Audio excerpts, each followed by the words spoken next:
आणि आता बातमी आहे लेबनॉनमधून. इस्रायल आणि हिजबुल्ला यांच्यामध्ये गेल्या काही वर्षांपासून शत्रुत्व सर्वश्रुत आहे.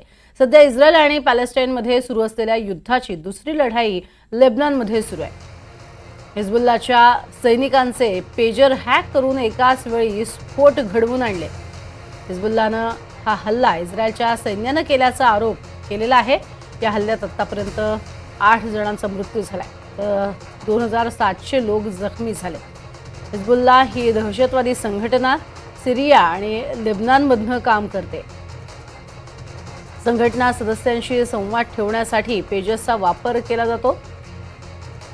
तर सगळ्या सदस्यांचे पेजेस हे काही तासांपूर्वीचे अपडेट करण्यात आले होते.